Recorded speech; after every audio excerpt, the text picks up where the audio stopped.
You're listening to Wealthy-esque. We are a community of lawyers who believe that true wealth is having control of our time. I'm Ro Thomas, and as a busy wife, mom, and former Big Law associate, I know all too well the tension between the culture of the legal profession and pretty much everything else you want to do in life. That's why each week I'm bringing you the information and tools you need to improve your money mindset and manage your money to create true wealth. Because ultimately, it's not about the money. It's about the freedom and flexibility the money affords. Hey friend, welcome back to the show. I hope you're doing well and having an amazing day so far. Today, we are talking about becoming the person you want to be. My coach once said, decide who you want to become and become that person as quickly as possible. And that's always stuck with me. And what it means is you're not going to achieve the goals you set for yourself or get the things you want for yourself without becoming the person who achieves those goals or who has those things. So in terms of your finances, you're not going to have the cash flow that you want or the net worth that you want or the debt balance that you want, the savings account balance that you want, without becoming the person who has that cash flow, that net worth, that debt balance, that savings account. What does that person who you want to become think about? What is the person who has the debt balance that you want or the net worth that you want, or who spends the way that you want to spend or manages their money the way you want to manage your money? What does that person think about themselves, about money, about budgeting, about spending, about debt, about saving, right? How does that person think about all those things versus how you think about those things? Are you acting in line with how that person acts? Or are you acting from the current position you're in now with the financial picture you don't like? Do you see yourself as that person? Or do you see yourself as someone who's trying to be that person, who's trying to pay off debt, who's trying to save, trying to stop overspending, trying to build wealth? Often we tie ourselves to our current identity. So we identify as the person who has the finances that we don't want. We say things like, oh, I'm just the kind of person who overspends or who doesn't save or who has debt or who doesn't have as much money as I want. And then we push against that identity and try to do something different. But when you do that, you're pushing against the person you perceive yourself to be, and you are much less likely to achieve your goals. So it's easier to fall off track when it's something you're just trying to do. A really good example of this is in James Clear's book, Atomic Habits. So he talked about how changing your habits starts with changing your identity and the way you think about yourself. And he gave the example of two people who have decided to stop smoking. Each one is later offered a cigarette. One says, no thanks, I'm trying to quit. The other says, no thanks, I'm not a smoker.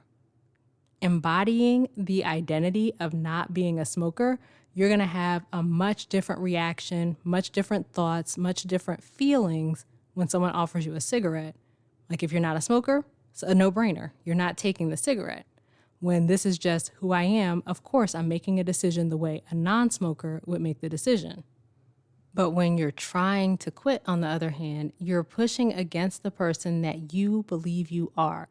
And you're doing something that's completely different, that's outside of your nature. So there's an element of resistance there. It's similar to our conversation about willpower back in episode 77.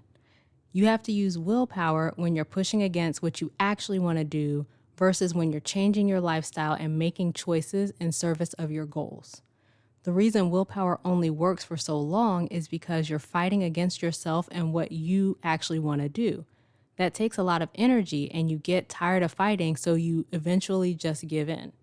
So it's the same thing here. When you're thinking about how you want to manage your finances, you can continue to identify with your current financial situation and push against and resist the person you see yourself as now and go against the grain to achieve something different, which will always be this resistance thing.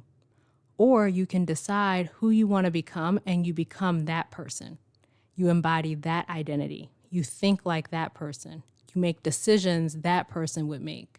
You do things that person would do, and you don't do things that person wouldn't do. Every decision you make, Every action you take leads to a particular result. So the finances you have now are the result of the previous decisions and actions that you've made and taken, which come from the way you've been thinking about yourself to this point. That means if you want to have different finances, you have to make some different decisions, take some different actions, which is going to come from thinking differently about yourself and what's possible for you. You make decisions that move you closer to becoming the person who has the finances you want when you decide to be that person. Ask yourself, how is that person thinking about things differently than the way I'm thinking about them? What is that person doing differently from what I'm doing now? One of the popular quotes from the book Atomic Habits says, every action you take is a vote for the type of person you want to become. That means you don't have to do everything perfectly every single time. You just want to take more actions in line with the person who has the finances you want than not. And again, that starts with identifying as that person. You're going to show up a lot differently if you see yourself as a person who just doesn't overspend, or who saves money, or who manages your money well, right? Who doesn't smoke, versus someone who's just trying to do that. It takes practice for sure, but when you think the way the person you want to become thinks, and you make decisions the way that person makes decisions, and you do things that person would do, over time you eventually become that person.